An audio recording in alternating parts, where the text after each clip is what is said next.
Hello there and welcome to another episode here on the OCD Warrior. My name is Becky Jane Stevenson and I'm an OCD advocate and I'm also a support person in a number of OCD support groups and forums as well. I myself have a diagnosis of OCD, diagnosed 2015. However, I've got a sneaky suspicion OCD was cropping up way before then, but that's a story for another day. If anybody does want to know how I received my diagnosis and how OCD eventually manifested for me, there is a video on here which explains all about it. So I posted in one of the support groups that I'm in on Facebook called the OCD Coaching and Support Group. So that's a really nice group on Facebook. You know, it's not too distressing, it's not too triggering. It's actually one of the better support groups that I've found online, other than the forums such as OCD Action and OCD UK. So it is a really helpful group to be in. So if you are looking for a support group, go and check out the OCD Coaching and Support Group on Facebook. Now, I did a post a couple of days ago asking what video would they like to see, what topic would they like me to bring up on one of these videos, and I've got four replies. So I'm going to do a short video on each of those. They will be separate, so they're not all in one video. I don't want to overload you. I have got notes, so if you do see me glance into a piece of paper, it's because I have, we suspect, undiagnosed ADD too, so I do go off on tangents and kind of go off track a little bit. So I've got notes to help me stay focused on the subject at hand. They are my own notes. I will show you I have really terrible handwriting, but yeah, that is just one of my many little quirks. So I want to make sure that these videos really get to the point of kind of what you're here for, what you're watching for really, and obviously to help those people that requested the video as well. So the first one we're going to be discussing is relationships. So not relationship OCD. I know some people have seen the term ROCD, which is often referred to as relationship OCD. Now, ROCD is not a type of OCD. It is still OCD. It's just how it's manifested for that person, which usually is targeted the relationship. That's not what this video is. This video is about how to successfully establish and navigate a relationship when you are living with OCD, or if you're a partner or a loved one or a family member that's here by chance, or you're looking for ways to navigate a non-romantic relationship with somebody with OCD and how to maintain it, such as friends and family and stuff. So I hope this video is helpful, but it is mainly around romantic relationships. So the first area that really affects a relationship between two people is the symptoms of OCD. So the obsessions, the thoughts, the visuals, the fears and the compulsions with it. So those in themselves get in the way of maintaining a successful relationship and even establishing one. You know, for somebody on the outside looking in, watching somebody with OCD, the obsessions can seem either trivial or they can seem strange or silly, but to the person with OCD, those obsessions are highly distressing and really upsetting and stressful. So it can often be difficult for the other party in a relationship to really understand what's going on for the person with OCD, which then leads the way to conflicts and parties feeling isolated, I suppose. The compulsion side of OCD can often seem erratic as well to somebody on the outside. So a partner, a friend, a family member, even just strangers, the compulsions can seem really erratic, really strange, and you know, again, to somebody that's not living with OCD, it can be really difficult to understand why a person's engaging in stuff like that and why it's not so simple to just stop doing them. So again, like I say, the symptoms of OCD itself can cause significant stress and conflict between couples. Not everybody has the same manifestation of OCD. as well, which can also impact a relationship. So some people, this hair is really annoying me. So some people have a type of OCD that doesn't kind of affect them as severely as other people. It just depends how that OCD is manifested in that individual. So there are many different ways OCD can turn up, so show up, I suppose. So we refer to these as themes. So we have a harm theme, a violence theme, paedophilia, religious, magical thinking. So there's loads of different types of ways that OCD can show up for a person.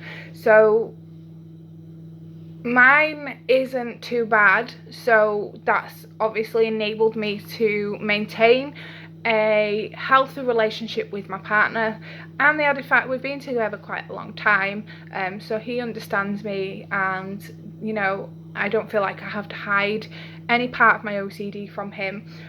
So I find it really easy to talk to him because it's not that severe. My compulsions aren't kind of physical anymore. I've worked through those. And I've even, sorry for the background noise, you may hear my youngest child. Most of my compulsions now are mental compulsions, so they're all the kind of compulsions that I do in my head, and I do have some warning signs when my obsessions are kind of running amok up there, and I've taught my partner how to spot those signs in me, so that I can be more aware of what I'm doing, and I can kind of stop myself from getting into another OCD cycle. So like I say, some people's OCD may not be as severe and may not affect their relationship as much. If it's quite severe, there may be some areas that you're going to have to work on in your relationship to make sure it stays healthy, and we don't see the breakdown between yourself and your partner. So there is good, like I say, there is good news. There is always ways of navigating a successful relationship and OCD. You don't have to have one or the other. You can have both. It's entirely possible. So, feelings of self-esteem and shame are one of the top challenges, which can lead to appearing quite closed off. The barriers, the walls come up, or even avoiding contact with your loved ones, your partner, your family, your friends, whoever. The good news about that is there are things you can do to boost your self-esteem. There are things to do that you can do that will help with those feelings of guilt, with shame, feeling embarrassed. Because what happens if we kind of close ourselves off to people, even to our loved ones, even to our partners, it can feel like we're shoving them away because we're not communicating with them. We're not letting them know how we're feeling. We're not letting them know how OCD is affecting us. So they're kind of left guessing what the problem is. And sometimes you've heard the phrase 2 + 2 = 5. That's kind of what it's like for somebody who's who's on the other end of the partnership. So you're the one with the OCD, and the other half is left guessing what is wrong. Why is the relationship not working? Why we're so stressed or tense or anxious? And it can be really, really difficult, and it can be quite upsetting and challenging for them too, because they don't have a clue kind of what's going on. So when we are, closing ourselves off to that, we lead the risk of the breakdown of relationships, not just with a partner, but with a family, with friends, with loved ones. So I know it's really, really hard to let people in and be open and, taking those walls down, but there is things that you can do to help with that. Psychotherapy is one of those therapies, talking therapy, that can really help you move past that low self-esteem, that can help bolster your resilience and your confidence and your self-esteem and stuff, but also work through your feelings of shame and embarrassment, and help you to build the skills that you need to communicate with other people, to have those social skills, and be confident in talking about things. Another area that can be quite difficult is people with OCD. Some of them can have a need to hide their obsessions and compulsions. That usually comes from a place of fear, a fear of being rejected, a fear of conflict, a fear of somebody leaving, because they feel if the partner knew, they would leave, they would think they're a crazy person. And that is called assuming. That's making the assumption that your partner wouldn't understand or wouldn't want to stand by you. And that is a classic sign, or a classic symptom, I suppose, of anxiety itself. Not just OCD, but anxiety in general. Someone who experiences anxiety may get into a thinking pattern called catastrophizing, or all or nothing, or black and white thinking, where we only come to one conclusion, and usually it's the worst one. So for us, we hide. I know I did at first when OCD showed up for me. I kind of hid what the OCD was causing, the intrusive thoughts, the theme of the thoughts. I didn't want to tell anybody because I was too afraid that people would label me a psychopath, or that I was pretty much a loony. So I would hide what was going on for me, so I wouldn't tell anybody. So it took a good while to kind of get comfortable with the fact that, there is nothing wrong with me. There's nothing wrong with the fact that I have those thoughts. I just have a very creative brain. But that is another reason why relationships may struggle, particularly if somebody is feeling the need to hide their OCD. A partner may feel like they're lying, that they're keeping secrets, and again, it's that 2 + 2 factor and coming up with 5. If your loved one or partner doesn't know what's going on, they're going to jump to conclusions, they're going to assume. So the best kind of, and I've just spotted another note on there, that sometimes OCD can manifest in obsessions about your partner. So these can be they can manifest as wondering about your sexuality, your orientation. I know a lot of people experience intrusive thoughts such as, are they now attracted to the same sex when all of their life they've been heterosexual? Or a person that's in a lesbian, the LGBT communities, those that have OCD may start to have obsessional fears about no longer fancying somebody of the same sex.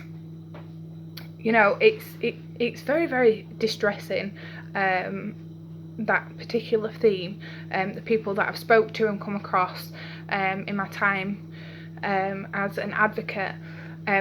The other things that can show up are intrusive thoughts during intimate times. So during any kind of sexual intimate times, intrusive thoughts can start kind of popping up. So again, that can be really difficult to navigate. It can cause feelings of rejection. It can cause, those walls can come up. You may avoid intimate times with your partner, which again can make them feel like, you're no longer interested. It can knock their self-esteem, so OCD just doesn't affect the person that's living with it. It affects those around us as well, those closest to us. So it, like I say, it can really cause some problems in a relationship. So there's things that you can do that are vital to sustaining a successful relationship. So managing your symptoms is the top helpful thing that you can do. Not saying that anybody isn't, but that's kind of the top one, managing your symptoms. So this can be done by visiting a therapist if you're doing CBT, or CBT, which is cognitive behavioural therapy with the ERP element, which is exposure response prevention, or you're doing self-guided CBT, so self-help books, if you're in forums, if you're journaling. There's loads of different ways where you can manage the symptoms you know, the obsessions and compulsions of your OCD, and really kind of talk about how it's affecting your relationship as well. So a therapist may be able to give you some helpful advice on how to maintain your relationship as well. Psychotherapy, which I mentioned earlier in the video, can be really, really useful for working on your self-esteem and your social communication skills, so letting the walls down, letting people in, you know, really kind of getting to grips that it's okay to be vulnerable. It's okay to talk to your loved ones and the people that care and the people around you about how OCD manifests for you, because the more you can tell them, the more they can understand, the more that they can support you, and they're not going to feel pushed away and shoved out, and, you know, they're not going to think, you know, they're not going to jump to those conclusions. So if they see you doing those compulsions and you've closed off and you're not talking to them about it, they're just going to think you know, they could end up thinking you're weird, you're strange, you know, because they don't understand, you know, so they might start avoiding. You know, I'm not saying that everybody's loved one will, but, you know, in my case, that's what happened. But people are different. But the more open and upfront you can be about helping your loved ones to understand, the better they can support you. Involving your partner. So if you are in a relationship or you are just taking the first steps into a new relationship, involve them. Let them know you have OCD. Let them know how it turns up for you, how it manifests, how it affects you with the compulsions, you know, and you can also tell them the things that will help you. So we know that reassurance seeking is a big no with OCD. Reassurance seeking is another compulsive behaviour that keeps the cycle going. It perpetuates things. So you can let them know the things that they can do that can help you. You know, if you are currently doing therapy, there are things that they can do to help you with that as well. If you involve your partner enough, if you involve your partner, they have a better understanding of what's going on. They're not going to feel shoved away. They're not going to feel shut out. They're not going to feel that rejection or like you don't want them or kind of anything like that. And it just, you know, that level of communication shows a big level of trust, and trust is very, very important in any relationship, not just with a partner but with friends, family. Trust is vital in relationships. So you being open and honest and upfront about your OCD, you know, that instills a level of trust, which is, you know, is an amazing thing. It's great. Support groups for an outlet. So if you are kind of struggling to tell your partner fully what's going on, or if you're not ready to tell them yet, you can go to support groups and you can vent. Support groups are a confidential, safe space where you can go and let off steam, where you can talk about what's going on. You can get some advice or some tips from other people that may understand what you're going through or may have experienced the same. They may be able to share with you some tips that you can apply in your own relationship as well. Inviting your partner to a therapy session so that they can get a better understanding from your therapist, where your therapist can give them some helpful tips on how they can help you, tips on how to, again, you know, really solidify that relationship. So there are lots of different things that you can do, but I suppose the most important one for me personally is communication.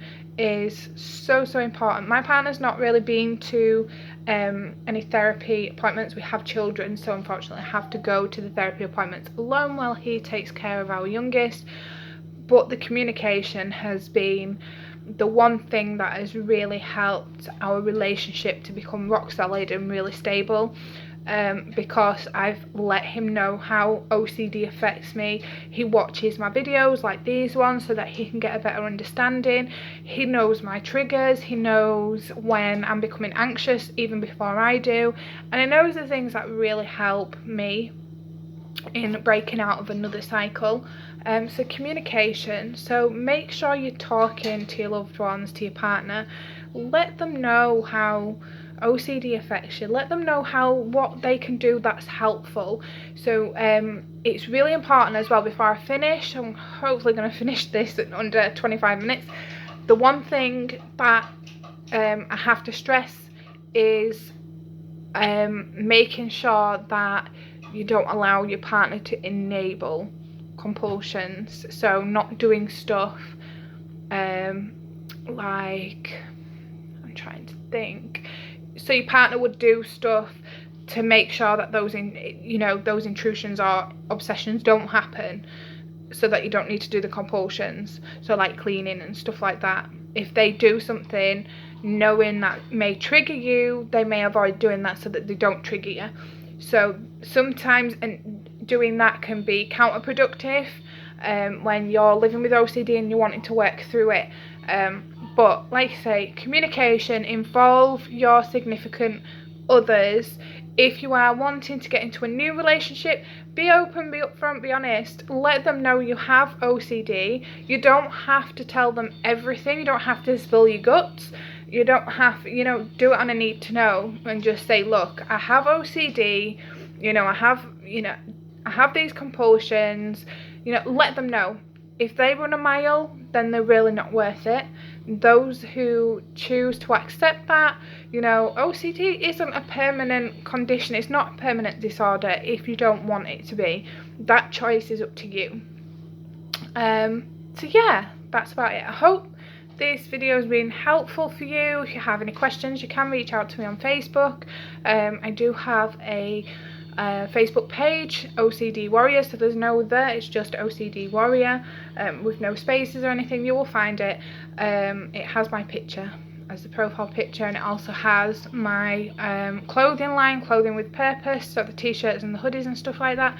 Has that on there. If you see those, then you know you're in the right place. You can send me a message on there if you want to, and I'm hopefully looking into setting up like a weekly live support thing, maybe a support group message stream. Let me know what you think. If it's something that you would be wanting to get involved with, just drop your comments below. Let me know this has been helpful. Until the next time, take care.